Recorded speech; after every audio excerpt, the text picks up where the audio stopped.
السلام علیکم ورحمۃ اللہ وبرکاتہ۔ آج کے درس میں ہم وظائف النقد الادبی کے بارے میں بات کریں گے۔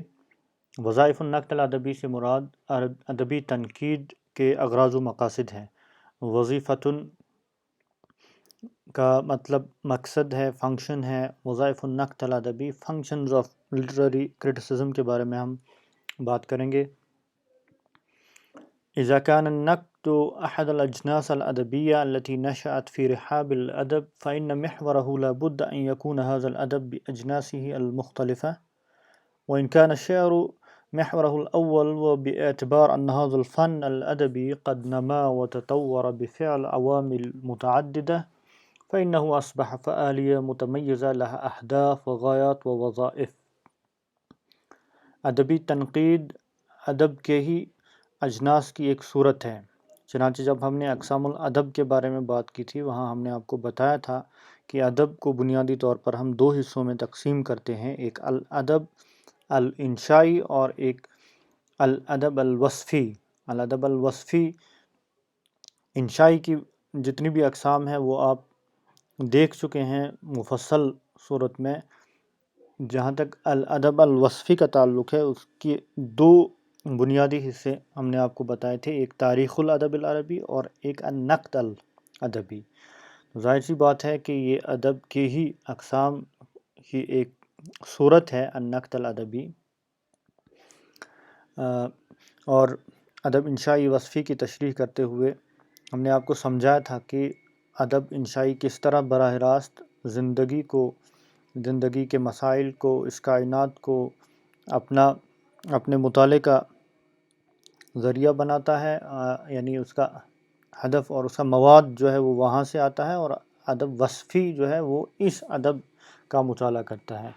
اور اس میں بالخصوص خاصتاً جب ہم عربی ادب کی بات کریں، کان الشعر محورہ الاول، تو اس میں اولین قدیم ترین صورت جو ہمیں شعر کی تنقید کی ملتی ہے وہ شعری تنقید، یعنی شعر کے بارے میں مختلف آراء و خیالات کا اظہار اور بیان اس صورت میں ملتا ہے۔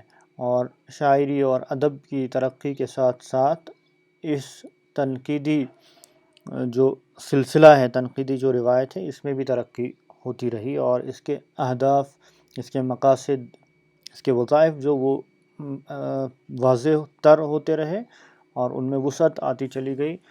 محمد مندور 20ویں صدی کے بڑے عرب ناقد کہتے ہیں کہ ان النقد تفسیر و تقییم و توجیہ، یعنی یہ معنی نقد میں ہم بالتفصیل بتا چکے ہیں کہ تنقید کیا ہے۔ تفسیر یعنی تشریح کرنا، تقییم یعنی کسی چیز کی قیمت بتانا، اس پہ حکم لگانا کس درجے کا ہے، جو تمییز الجید من الردی وغیرہ اس طرح کی چیزیں آپ کو وہاں سمجھائی۔ وہ توجیہ، اور اس کے بعد رہنمائی کرنا، رہبری کرنا ادباء کی بھی اور قارئین ادب کی بھی۔ وبتفاوت الاہتمام والعنایہ باحدی هذه الوظائف الثلاث، یعنی کبھی زیادہ اہتمام اور توجہ تفسیر پہ ہوگی، کبھی تقییم پہ ہوگی، کبھی توجیہ پہ ہوگی۔ جو آپ کے توجہات کا، ایک ناقد کے توجہات کا مرکز جو ہوگا، زیادہ دھیان اور فوکس جہاں ہوگا، تو اس کی صورت، اس کے نتیجے میں جو چیز وجود میں آ جائے گی، ما نسمیہ اليوم الدراسہ الادبیہ او التاریخ الادب او التاریخ للادب، اس کو ہم کیا لٹریری اسٹڈیز کہہ لیجئے، ہسٹری آف لٹریچر کہہ لیجئے، یہ ایک طرف ہے، یہ اس کو الگ کرتی ہے عما نسمیہ بالنقد الادبی۔ دوسری جانب ادبی تنقید ہے، یہ تفسیر و تقییم و توجیہ، اس کے نتیجے میں جو چیزیں سامنے آ جاتی ہیں وہ دراسہ ادبیہ تاریخ الادب ہوگی یا پھر ادبی تنقید ہوگی۔ اس ابتدائی تمہید کو ایک بار اچھی طرح سے ذہن نشین کرنے کے لیے ایک نظر ہم اس تقسیم پہ ڈالتے ہیں جو ہم نے اقسام الادب پہ دیکھی تھی۔ دیکھیے، الادب ایک طرف الادب الانشائی ہے، اور ادب کی جتنی بھی صورتیں ہم پڑھ چکے ہیں، شعر و نثر میں ہم اس کو تقسیم کرتے ہیں، پھر شعر کو الغنائی ہے، القصصی، التمثیلی ہے، پھر موضوعات، یہ تو حیت کے اعتبار سے ہو گیا، پھر موضوعات کے اعتبار سے بھی اس کی مختلف صورتیں ہو سکتی ہیں۔ دوسری طرف نثر ہے، نثر غیر الروائی ہے، نثر روائی ہے، اور اس کی ذیلی اقسام۔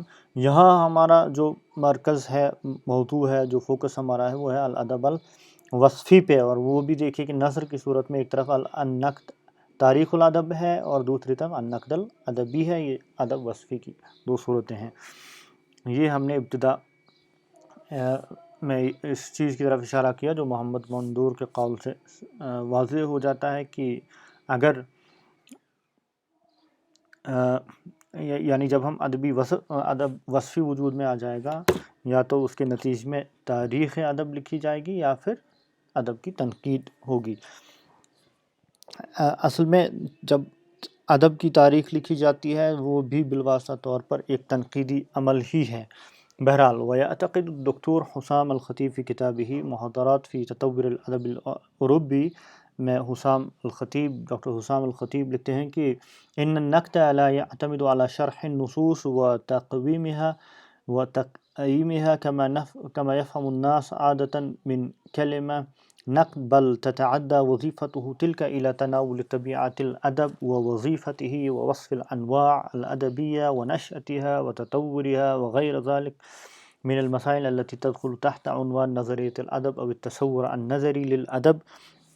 یعنی جب ہم کہتے ہیں کہ تشریح، تفسیر الادب، شرح الادب، اس سے محض وہ درسی تشریح مراد نہیں ہے جہاں آپ نے مشکل الفاظ کے جو معنی بتا دیے، کچھ تعبیرات کو سلجھا دیا، ان کو کھول کے واضح کر دیا، کچھ مبہم تلمیحات کو بیان کر دیا، تو بس اسی کو ہم تنقید کہیں گے. یہ شرح کی کم سے کم یعنی ابتدائی سطح ایک ہے، لیکن تنقید اس سے زیادہ اشمل جو ایک زیادہ بڑی اصطلاح ہے کہ یہاں تفسیر سے کیا مراد ہے. اس میں جو نظریاتی سوالات ہیں ان سے بھی بحث ہوتی ہے. مثلا یہ ہے کہ ادب ہے کیا، پہلے درجے میں ہم ادب کسے کہیں گے. معنی الادب کے حوالے سے جو ہم نے بات کی تھی وہاں ہم نے تفصیلاً اس پہ گفتگو کی ہے کہ یہ ایک نظریاتی سوال جو ہے کہ ادب کسے کہیں گے، ادب کیا ہے، یہ زبان کی کون سی صورت ہے جو ادب کہلاتی ہے، یا پھر جس کو ہم ادب کے حصے میں خاتے میں ڈالتے ہیں وہ اس کو دیگر جو تحریروں سے اور دیگر تعبیرات سے الگ کن بنیادوں پر، کن چیزوں پہ کر سکتے ہیں. وہ نظریاتی بنیادیں کیا ہیں، ان پر بحث کرنا یہ بھی نقد کا ہی حصہ ہے، یہ بھی نقد کے مقاصد اور وظائف میں شامل ہے. ان الحدیث عن وظائف النقد وغایاته يتطلب من الكشف عن كل عملية قام بها الفلاسفة وعلماء النفس وعلماء الجمال والأدباء والشعراء والمنظرون للأدب، ومن ثم الوصول إلى مجموعة أهداف رئيسية يصطلح النقاد بها. ان الحدیث، جب ہم وظائف النقد کے بارے میں بات کریں گے، یہ صرف ایک محض ادبی دنیا تک محدود چیز نہیں رہے گی. معنی الادب کے حوالے سے آپ کے ذہن میں بات ہوگی کہ ہم نے کہا تھا کہ ادب کا موضوع کیا ہے، یعنی آپ تحدید نہیں کر سکتے. ادب کا موضوع جو کچھ آپ دیکھ سکتے ہیں، جو کچھ آپ سوچ سکتے ہیں، یعنی انسان کا وجود اور یہ کائنات، ان دونوں کے تعلق سے پیدا ہونے والی اشیاء، ان کے تصورات، خیالات، یہ سب چیزیں ادب کا حصہ ہیں. ظاہر سی بات ہے کہ ایک لا متناہی سلسلہ ہے. جب یہ ادب کا موضوع ہے تو جب ہم اس ادب کا مطالعہ کریں گے تو اس مطالعے کے موضوعات بھی لا متناہی ہوں گے. نتیجتاً یہ ہوگا کہ جو کچھ فلاسفہ نے اس سب کائنات کے بارے میں، انسان کے بارے میں، اس کے وجود کے بارے میں، اس کے ابتدا کے بارے میں، اس کے مآل کے بارے میں، یعنی اس کے جو فیوچر، مجموعی طور پر نسل انسانی کا مستقبل کیا ہے، ایک فرد کی سطح پر، ایک مجتمع، ایک سوسائٹی کی سطح پر، ایک انسانیت کی سطح پر، یہ بنیادی سوالات جو وقتاً فوقتاً بڑے فلاسفہ نے، مفکرین نے ان سے بحث کی ہے، وہ بھی تنقید کے زیر بحث آئیں گے. علماء نفس یعنی نفسیات کے جو ماہرین ہیں، سائیکالوجسٹ جو ہیں، جو انسان کے اندرون کو، وجود کو، ذہن کو سمجھنے کی جو تحقیقات میں لگے ہوئے ہیں، انہوں نے کیا نظریات فراہم کیے ہیں، انہوں نے کیا تحقیقات سامنے لائے ہیں، اس پہ بات ہوگی. جمالیات، ایستھیٹکس، آخر ہم حسن کسے کہیں گے؟ اور جب ہم کہتے ہیں کہ یہ تعبیر یا یہ بیان بہت خوبصورت ہے تو خوبصورتی سے مراد کیا ہے؟ والادبا، اور اس کسی بھی ادبی روایت میں کس طرح کا ادب وجود میں آیا ہے، ان سے بحث، اور شعراء سے بحث جنہوں نے اس ادب کے بارے میں کچھ کہا، ان سے واقفیت، اور ان تمام مباحث پہ جب ہم نظر ڈالیں گے، بات کریں گے، تو یہ سب کے سب کس کے مقاصد میں شامل ہیں؟ یہ نقد تنقید، ادبی تنقید کا حصہ ہے۔ ومن ثم الوصول الى مجموعة اہداف رئیسہ اصطلاح النقاد بها، اصطلاح النقد بها، یعنی ان تمام چیزوں میں نظر دوڑا کر کچھ چیزیں جن کو ہم گنا سکتے ہیں کہ 1 2 3 4 5 6 یہ ہیں جی، ایک ایک کر کے ہم بتا سکتے ہیں کہ یہ مقاصد ادبی تنقید کے ذریعے سے حاصل کرنا مقصود و مطلوب ہے۔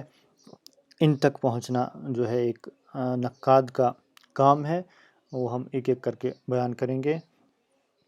یہاں ہم ایک وقفہ لیتے ہیں، انشاءاللہ اگلی نشست میں ہم اس سلسلے کو آگے بڑھائیں گے۔ شکریہ، السلام علیکم۔